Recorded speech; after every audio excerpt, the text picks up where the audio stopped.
সময় গেলে প্রেম কমে যায়, কিন্তু মায়া বাড়ে। একজনের প্রতি মুহূর্তেই প্রেম জাগতে পারে, কিন্তু মায়ায় আবদ্ধ হতে সময় লাগে। যত দিন যায় মায়া তত বাড়তে থাকে ধীর গতিতে। কিন্তু প্রেম না, প্রেম একসময় ফুরিয়ে যায়। শেষ পর্যন্ত মায়াই বেঁধে রাখে দুটো হৃদয়কে সুদীর্ঘ কালব্যাপী কিংবা মৃত্যু অবধি। এ পৃথিবীতে মায়ার মতো এক বিস্ময়কর আর বিচিত্ররূপী অনুভূতি আর একটিও নেই, যা একই সাথে সর্বগ্রাসী, সর্বব্যাপী, সুন্দর আবার বিধ্বংসী। মায়া সর্বগ্রাসী অনুভূতি। প্রেম যেখানে মাত্র দুটো মানুষের মধ্যে সীমাবদ্ধ, মায়ার বিস্তার সেখানে অসীম, অনন্ত।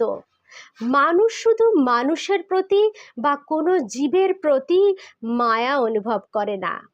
সহাবস্থানে দীর্ঘ সময় গেলে মানুষ জড় পদার্থের জন্য মায়া অনুভব করে। ফেলে আসা দেশ, স্থান, ঘর, পুকুর, বসত বাড়ির জন্য আমরা মায়া অনুভব করি খুব করে। ফেলে আসা অতীত, ফেলে আসা মানুষ, ফেলে আসা সোনালী শৈশব, কৈশোর আমাদেরকে ভরিয়ে তোলে এক বুক দীর্ঘশ্বাস মাখানো ধূসর ম্লান আনন্দে।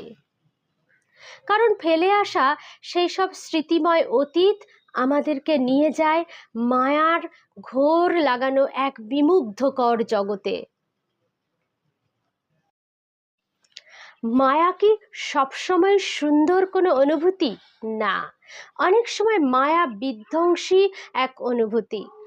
চোরাবালির মতো একবার সেখানে পড়ে গিয়ে তলিয়ে গেলে সেখান থেকে বেঁচে ফেরার উপায় থাকে ক্ষীণ। একবার মায়ার চোরাবালিতে পড়ে গেলে সেখান থেকে বের হওয়া কঠিন হয়ে পড়ে।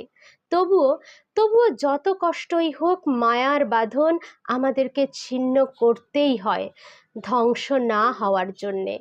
কোনো সম্পর্কে নিবিড় বন্ধুত্ব, পারস্পরিক শ্রদ্ধা নেই, তবুও তারা একজন আরেকজনকে ছেড়ে যাচ্ছে না, কেবল মায়ার কারণে।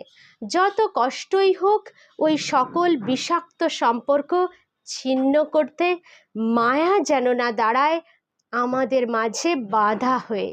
ভুল মানুষকে ভালোবেসে ফেললে মায়া না বাড়ার আগেই অতি দ্রুত সেই সম্পর্ক থেকে বেরিয়ে আসাই বুদ্ধিমানের কাজ। কারণ দিন যত গড়াবে মায়া তত বাড়বে, আর তখন এক সময় সেই সম্পর্ক থেকে বেরিয়ে আসা ভীষণ ভীষণ কষ্টকর হবে। এত সময় আমার সঙ্গে থাকার জন্য ধন্যবাদ সকলকে। সকল বন্ধুদেরকে জানাই অনেক অনেক ভালোবাসা আমার তরফ থেকে। কেমন লাগলো আপনাদের কবিতাটি শুনতে আমাকে জানিয়ে যেতে ভুলবেন না প্লিজ। ভালো লাগলে একটা লাইক, কমেন্ট, শেয়ার অন্তত রেখে যাবেন আমার জন্য।